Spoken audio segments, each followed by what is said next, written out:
Great.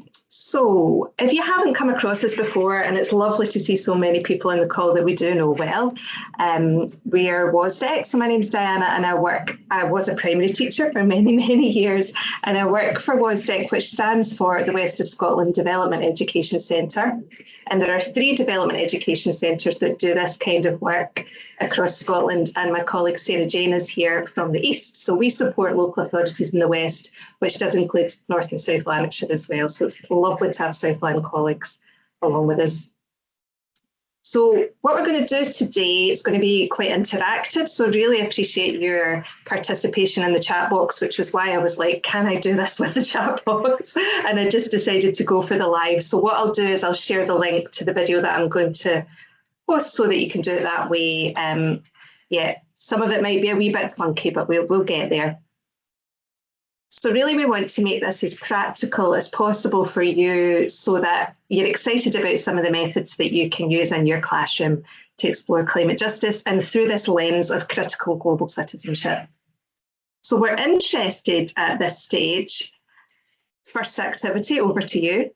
So could you type in the chat box, please, how confident you feel about teaching climate justice? So maybe this is something that you've done before. Maybe you were teaching during COP26 and you absolutely love this stuff and you're just interested in connecting it to the climate ready classrooms, or maybe you've never done anything like this. So between a scale of 0 and 5. So thank you, Mr. Harkins, you're first off the mark there, giving us a 3. So sort of fairly confident. We've got quite a few 3s coming in just now. In the middle, well, I'm hoping that there'll be some new input today for all of you that are at 3s. Someday we've got some 1s and 2s. Paul, yeah, I would be surprised if you didn't put a 4 or a 5 up there. No, Paul will. Great. So some people further down. So yeah, hopefully today we'll get this sort of shared understanding of climate justice, and we've got a spectrum of people's experience from those with very little, maybe just new to this area, up to those that have done quite a bit of work on it before. And Caroline knows you all well as well. So that kind of shared learning between and within each other is a lovely thing to do when you're lucky enough to have I should say, Gillian too at Southland. So Caroline and Gillian together can support you to be that community of practitioners going deeper as well. Great, thank you, Joanne. So a mix of people in the room, that's helpful for me to know. And now I would like you to type into the chat box what climate justice means to you. So this could be educationally, or it could be personally, or it could be, thinking about your, different areas of your life. It doesn't need to be in the sort of in an education sphere. Or it could be that you just think about it as a definition if somebody asks you to define climate justice. So maybe just some words that pop into your head, or it could be a phrase. So it doesn't need to be a very thoughtfully considered long paragraph. We're just interested in maybe just the words that pop into your mind when you think about climate justice. Thank you, Mrs. Gibson. So change for all, great. So that's sort of equality across, or universal equality. So responsibility, great, thank you. When it says things like, so it's T. Maguire, and I don't know whether to say Mrs. Maguire, but I'm not going to say T. Maguire, thank you, or Mr. Maguire. Rosanna, thank you, doing the right thing for our planet. Yeah, how climate change affects everyone. And they're coming in thick and fast now, so I might not manage to read all. So please accept my apologies if I've not read yours out. But Mr. Tyler's saying, thinking about his own life and his privileges and how actions and decisions have a wider impact. So sort of consequences and accountability, perhaps as a sort of white male working in this area. Making it fair, says Mr. Stevens. So they're definitely like that justice element. So people who are doing the most damage are not those who are facing the worst consequences. Mrs. Horn, I think you've hit it on the head there. And then everyone working towards fairness for all. How our actions affect others. No plan B, says Mrs. Nelson. Great, a commitment. The equal burden of climate change, or unequal burden. We could have a look at it like that, Mrs. Capaldi, absolutely. Yeah, Mrs. McDougall, absolutely. Is that sort of emotional sense of this is just really horrible when we think about who's experiencing the worst effects and have that least we're doing the least to cause the harm. And then working together for cleaner energy. Okay, thank you. That was really, really helpful to hear your ideas on climate justice. So we'll expand on that and we'll look at different perceptions of climate justice in the beginning of this session. Okay. So let's watch a video, and apologies if you have seen this before. If you've done any climate work with WASDEC, you'll have seen this video before. It's a video from a primary school in Glasgow, primary threes, which, you know, when you watch the video, you really think, gosh, for a short video, you'll know how much work as a primary teacher goes into getting to the point where the kids could make this. And I will put the link in the chat box too, so that, yeah.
Oh, so it's a really lovely video, isn't it? And a lovely video to share with your learners too.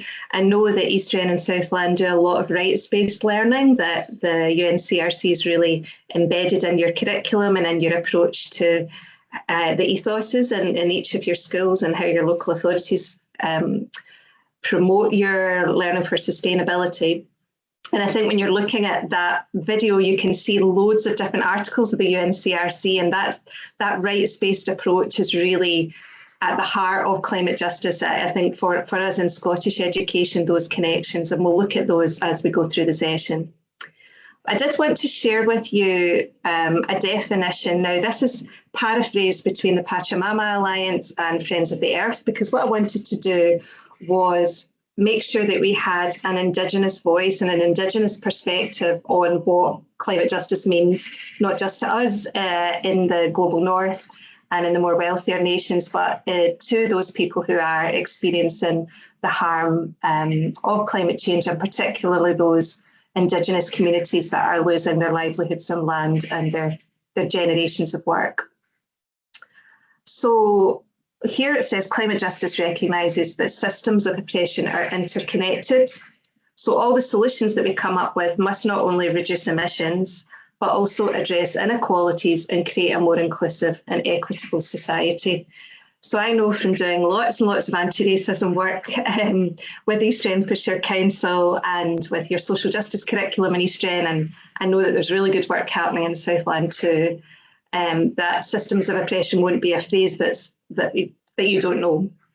But when we think about this, you can relate that back to the video where the kids obviously have started to really understand that, we need to end racism if we are going to end, if we're going to come up with solutions for the climate crisis. That the climate crisis and climate justice and racial justice are completely connected. But that's the same for all systems of oppression. It's that sort of coalition building that we need to do, that allyship. So we think about capitalism and sexism and ableism.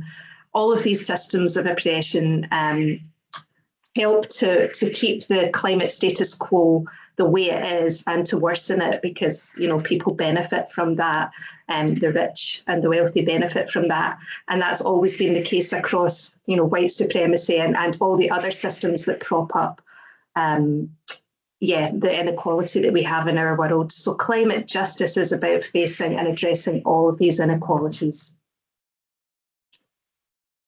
So I know you're all working in primary schools, but I think this introduction to climate justice, in terms of making those connections across the different systems of oppression and to build that into young-friendly language, Young Friends of the Earth Scotland have created this really brilliant leaflet, and the QR code will take you to it. And I've shared the slides of the session today with Nicholas, so you'll get a copy of those which have the hyperlinks to everyone. So this is available as a PDF. It's a really brilliant introduction to climate justice and those concepts that I don't have time to go into today, and how we can connect those up.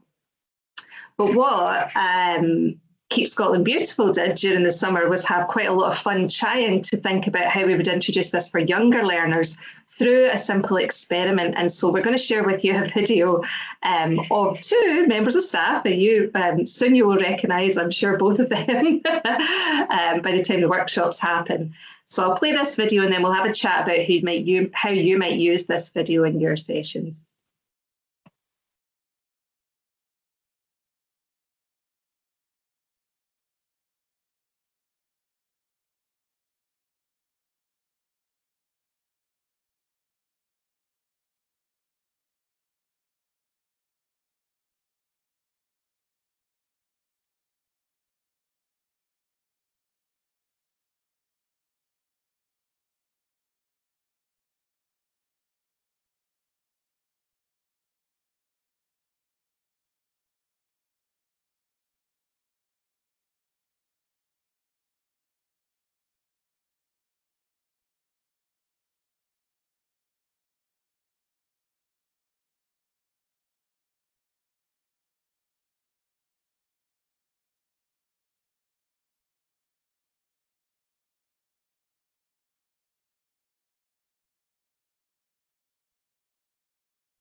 Okay, so we're keen to hear what you think about this video and how you might use this to explore the concept of climate justice with your young people.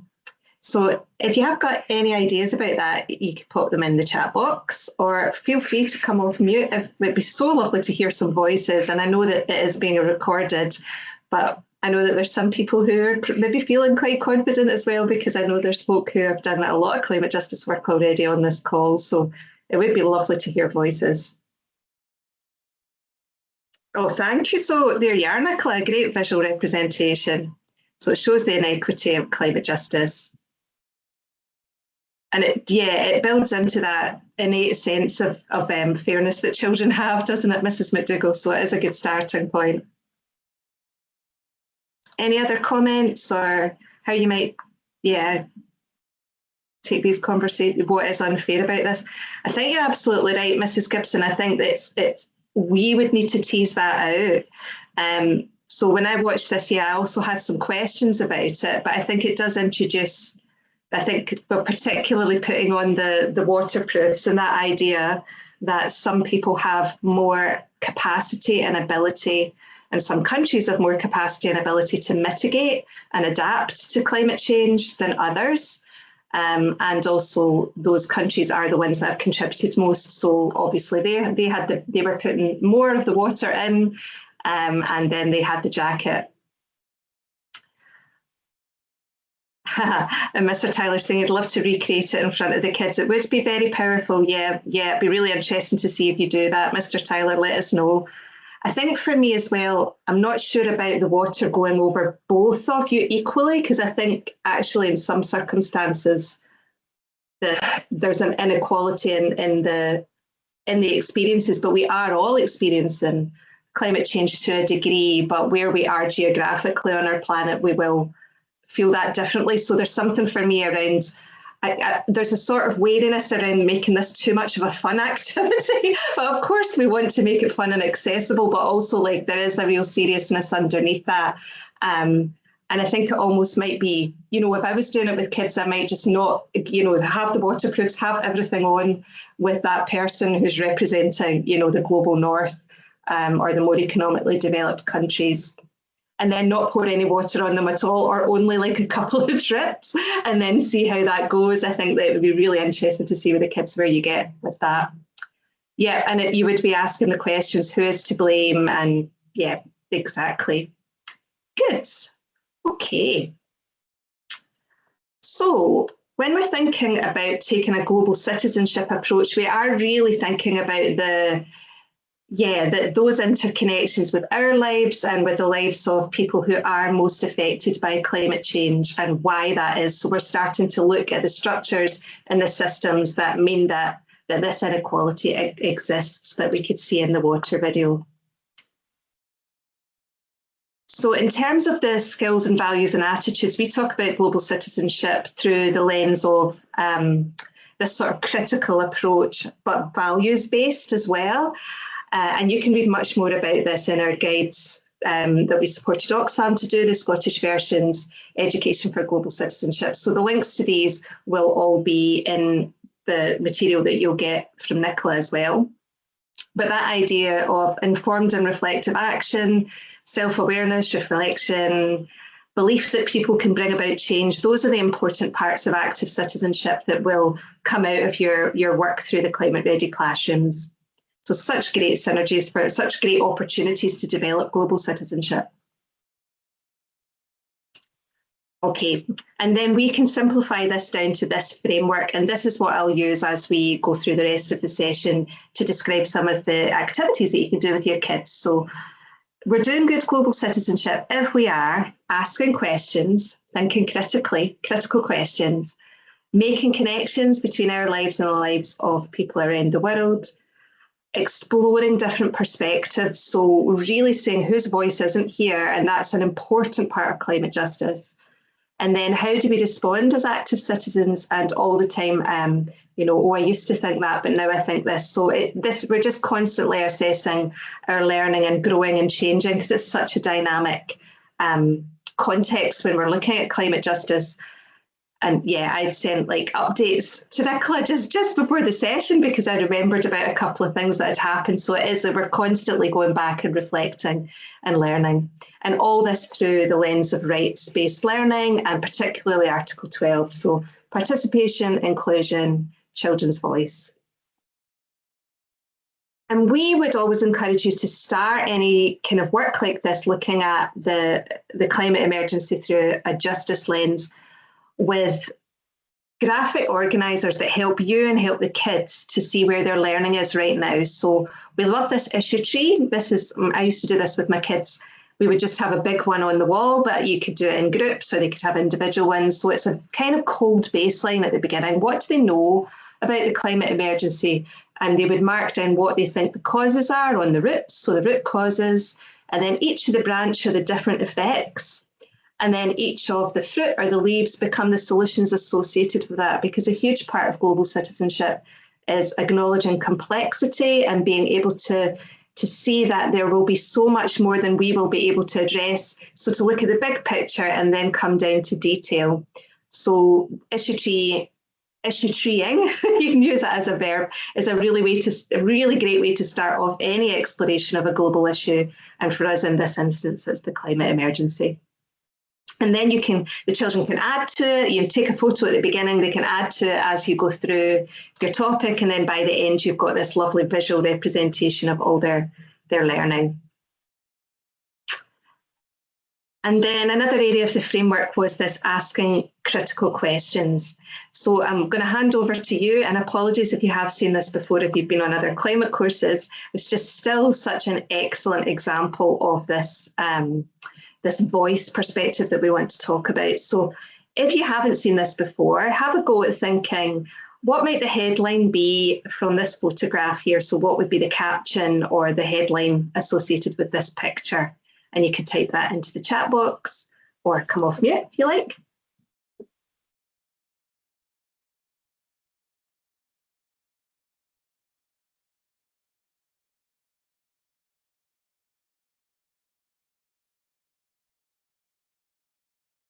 So I'm sure you'll definitely recognise at least two people in this picture, possibly more.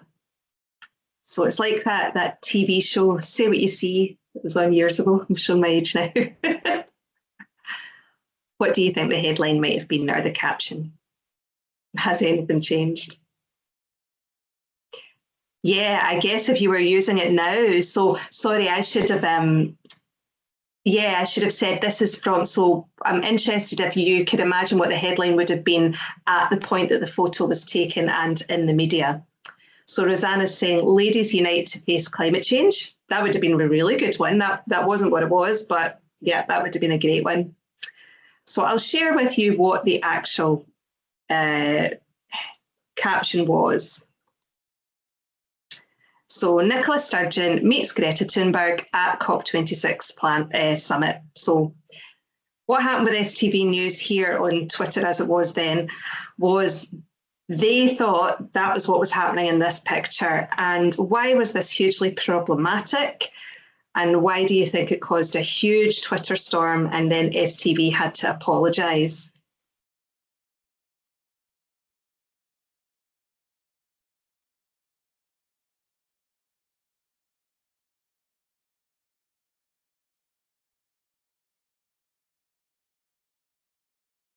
Yeah, so there are three people in the photo, not two, Caroline, absolutely.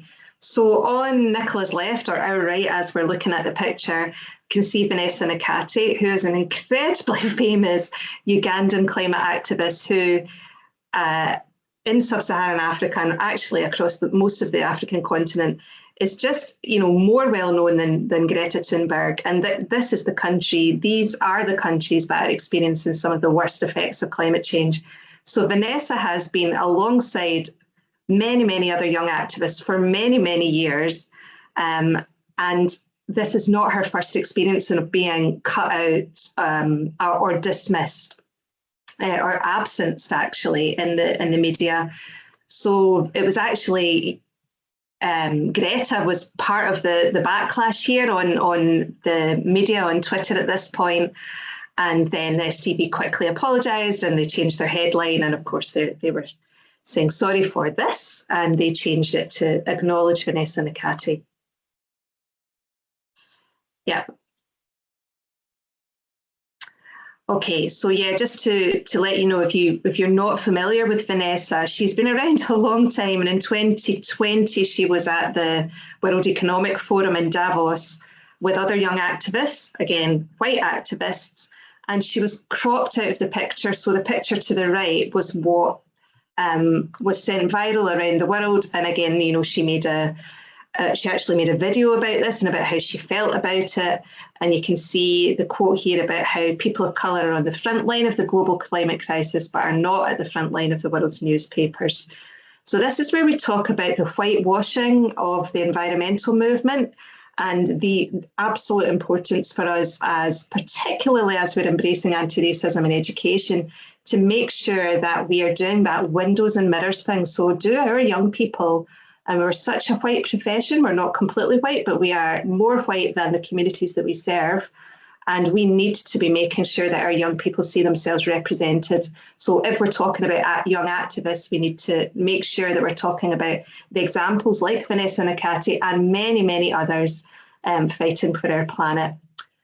So there's a resource that I'll be sharing with you soon that has lots of videos of young activists of colour from all over the world, including the UK, talking about the work they do. And I think that's absolutely vital in terms of not perpetuating the systems that are keeping climate injustice going.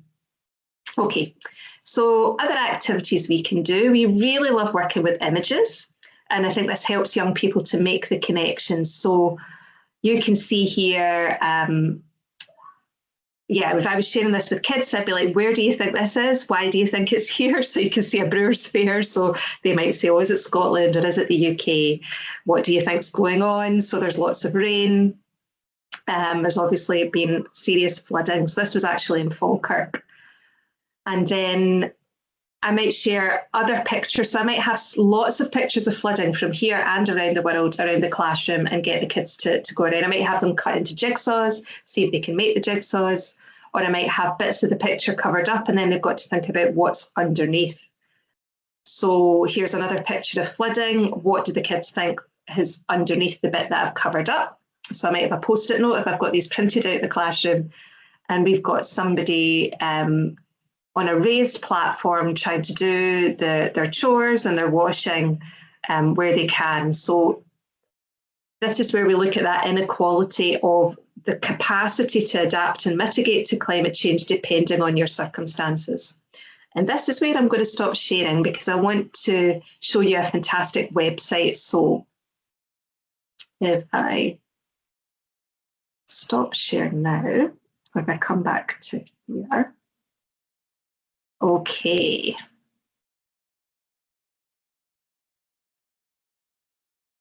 So, okay. So this is called the carbon map. I really like this map. I think maps are very, very important, particularly when we're talking about decentralizing our ethnocentric and Eurocentric perspective and making sure that we use Peter's projections rather than Mercator maps, which have Europe and the UK very big and in the middle, and lots of the countries in the global south much smaller than they are in reality. So I really like that this map, for a starter, uses that, and then the kids can play with it. So we were just looking at images from Scotland and from Bangladesh. So we can choose, like, here is Bangladesh here. It's a really tiny country. We could have a look at the population, see that it's very similar to the population in Scotland, although this map just uses the UK. So if we keep an eye on that grey bit that I have looked at here, and then we can play with this to have a look. So we can look at the emissions. So we can see here, in comparison to Scotland and the UK, the emissions that, and then we can see what's happening again with the rest of the world as well. We can have this historical emissions as well as current emissions. And then if we look at vulnerability, look at people at risk, look how much the UK shrinks and look how much Bangladesh expands compared to the size. So of those countries that are equal in lots of different ways, geographically, population, when we look at emissions and when we look at people at risk, they're very, very different. So it's a lovely little map to play with and to get your kids to have a look at. Lots and lots of data there too. So I'm going to stop sharing this, I think, if it gives me the power. And then I need to come back and share my other one. And this is the bit where it's a little bit clunky, so I'm very sorry. It doesn't seem to save to share straight away. It always takes a little bit of a while. So we'll just give you time to absorb that. And the links to all of these websites you'll get from Nicola when she sends out the information too.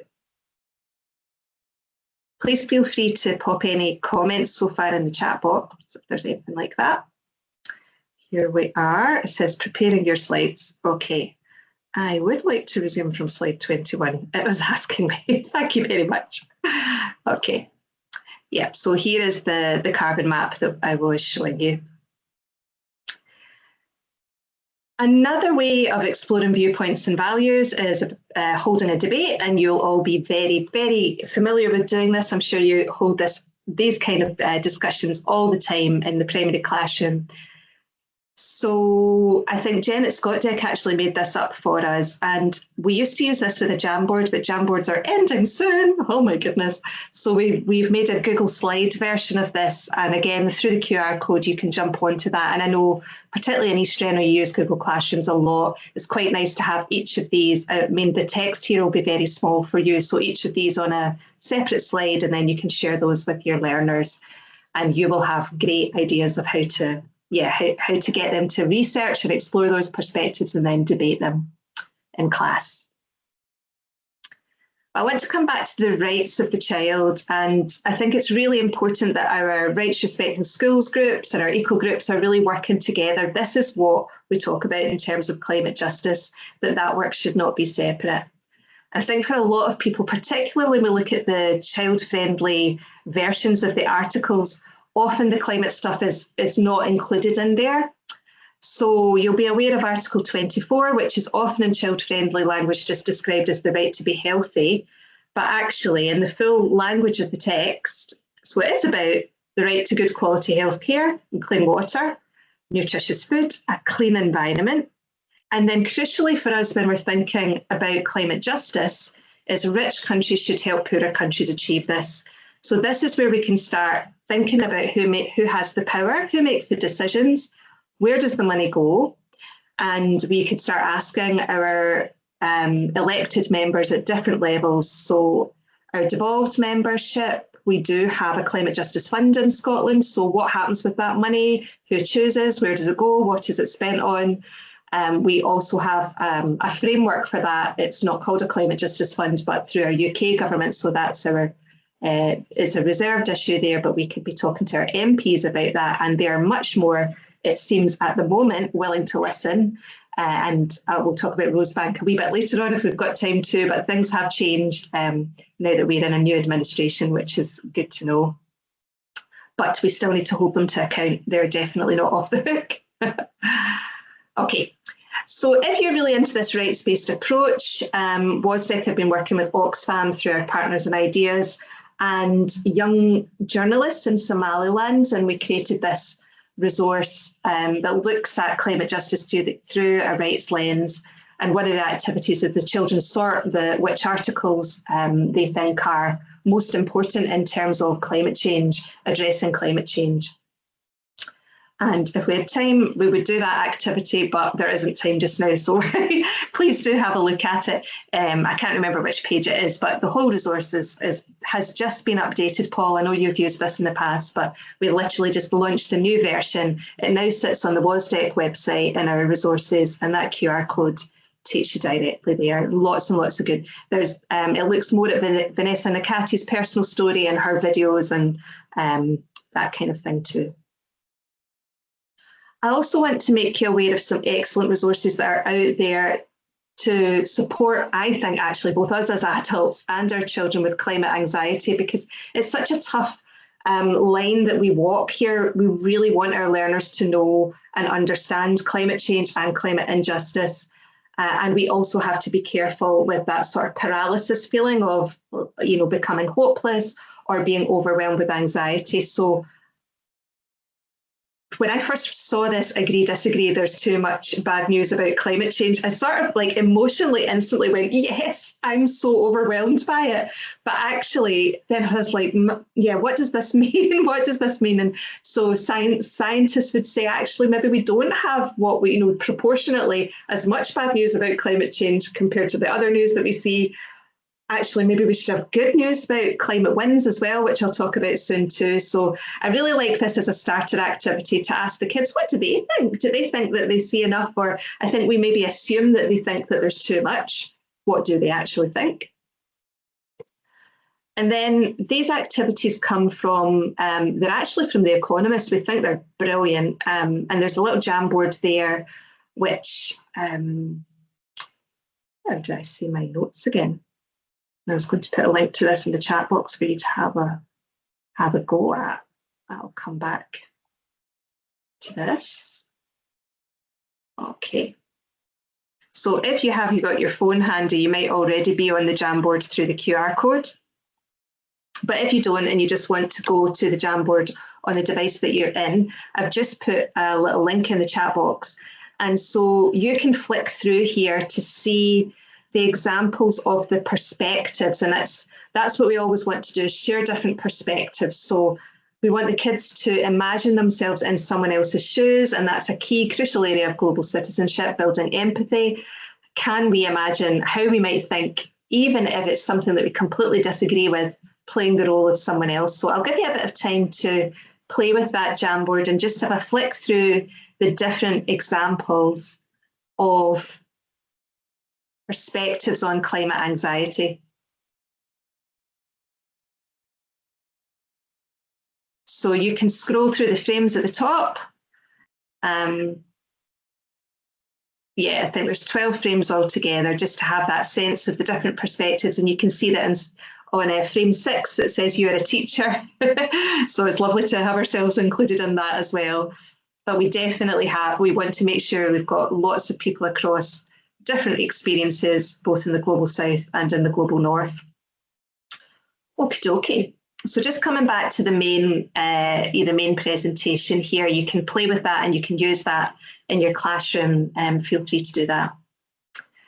So our colleagues at ScotDec also produced this excellent resource, Tackling Climate Anxiety in the Classroom. Again, a video-based resource, and you can access that through the QR code here, because I'm not going to play any of the videos because I think we're a bit short of time. It's very, very good. And I did say that I wanted to share with you some climate wins. I think this is very important, firstly for us as educators to keep ourselves positive, but also to support our young people. So actually this Australian and Ecuadorian example are from the end of 2023. So oil drilling being halted in the Amazon and Australia blocking a new coal mine under the Barrier Reef, which is historic, amazing. And then just this year, The Hague became the world's first city to pass a law banning fossil fuel adverts, which is just brilliant. And you might know that there was a big legal challenge against the UK government for oil exploration in the North Sea of the Rosebank oil field, and the UK government has said they won't. They won't fight this challenge, although it's still worth lobbying them, because even though they're not going to fight the legal challenge, they might still go ahead in the future. So, thank you, Mr. Tyler. Yeah, the Earthshot Prize is a fantastic one. Yep, thanks so much for raising that, definitely. Really, really positive news stories in there too.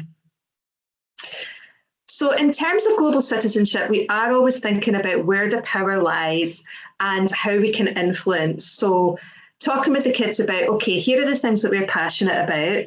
How do we change that? Who has the power to change that? And then maybe who has the most power and the least power, and thinking what would be most effective in terms of taking action and having a campaign. So the Rosebank legal challenge, the UK government did back down from this, but without a doubt, that wouldn't have happened if it hadn't been for the huge pressure from civil society. So that was young people, activists, and just everyday people who were like, no, this can't happen. So I think we don't see enough of these examples of very, very positive news stories. We see too many examples of civil society, and by that I mean just us, human beings living in the UK who don't work for the government, taking action, and simple things like getting in touch with our MP through email or through Twitter, and tagging them with a hashtag from a school account is very, very powerful. Inviting them to come in to speak to you is even more powerful. They love the attention of that as well, and they love what can happen around that. So it really is worthwhile sharing with your kids what can be achieved. There's too much of a sense of being disempowered, and we want to give the kids that power back, have their voices heard. So as part of Scott Deck's 10 steps to take action for change for young people, they have an activity that supports them to look at who has the power to change things. And this is when we really develop our political literacy. So what is it? If it's something in our local community, who are our local councillors? Oh, right, okay, so we've got a Labour and we've got SNP, we might have a Green Party councillor too. What are their different perspectives? Because it's so interesting. They have different party backgrounds, and yet they often form and work in coalition at council level. Then it might be what's devolved, what's reserved. So really exploring that political literacy, and then just taking action with people as well. So is that your classmates? Is it your local community, parents, teachers? What are the other mechanisms for getting your message out there? And I really love that we've seen more and more of these flash mobs. I don't know how many people made it along, if you wanted to the 7th of September action in George Square, which was very, very powerful. And there was a whole dance section to that, which you may or may not have been aware of. And yeah, I just think those very positive flash mob type things with positive music, or the sort of use of drama or props, or that way to capture something and maybe take a video of it. Obviously social media is very powerful as well, but loads of different creative ways, and your young people will come up with fantastic ways, an enormous part of active citizenship. And I just wanted to share with you shortly before we finish, we'll have a quick evaluation before we go as well. It is really important if you have time when you're doing this work to resource yourself, that self-care. Any of you have done the Building Racial Literacy model. We do need to do that self-care around this work if we're going to really do it well, and do it justice for ourselves too. And so taking a dive into the hopeful texts that are out there, and I particularly love Michaela Loach's book, which was just published a couple of years ago. She's a young person. She's a young person of colour, originally from Glasgow, who is now at Edinburgh University. So a really young person, whose book, It's Not That Radical, is a great read. I'd really encourage that. Okie dokie, so we're drawn towards the end. This is our